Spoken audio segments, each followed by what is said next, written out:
Hi friends, cauliflower இருந்துச்சுன்னா இப்படி ஒரு தடவை ட்ரை பண்ணி பாருங்கள். சின்ன பசங்கள்லேருந்து பெரியவங்க வர விரும்பி சாப்பிடுவாங்க.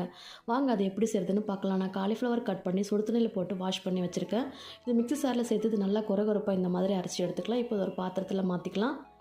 நான் உருளைக்கிழங்கு சீவி வச்சுருக்கேன், அதையும் சேர்த்துக்கலாம். பொடிசாக கட் பண்ண வெங்காயம், பச்சை மிளகா, கொத்தமல்லியும் சேர்த்துக்கலாம். ஒரு அரை spoon garam masala, 1 spoon chilli powder, 2 spoon கடலை மாவு, தேவைக்கேற்ப உப்பு சேர்த்துக்கலாம். இது நல்லா பெசரி எடுத்துக்கோங்க. உங்களுக்கு தண்ணி தேவைப்பட்டுச்சுன்னா சேர்த்துக்கோங்க. எனக்கு இதையே சரியாயிடுச்சு. இப்போது ஒரு பேனில் எண்ணெய் சேர்த்துக்கோங்க. இது கவாப் மாதிரி தட்டி 2 பக்கமும் நல்லா வேக வச்சு எடுத்துக்கலாம். 2 பக்கமும் திருப்பி விட்டுக்கோங்க. இது நல்லா பொன்னிறமாக வந்த பிறகு நம்ம பிளேட்டில் மாற்றிக்கலாம். அவ்வளோதாங்க, செம்மையான காலிஃப்ளவர் கவாப் ரெடி ஆகிடுச்சு. சூப்பராக இருக்கும் இது டேஸ்ட்டு. நீங்களும் ட்ரை பண்ணி பாருங்கள். எப்படி இருந்துச்சுன்னா மறக்காமல் கமெண்ட்டில் சொல்லுங்கள். அப்படியே லைக்கையும் தட்டி விட்டுக்கோங்க. நெக்ஸ்ட் வீடியோவில் பார்க்கலாம். பாய், தேங்க்யூ.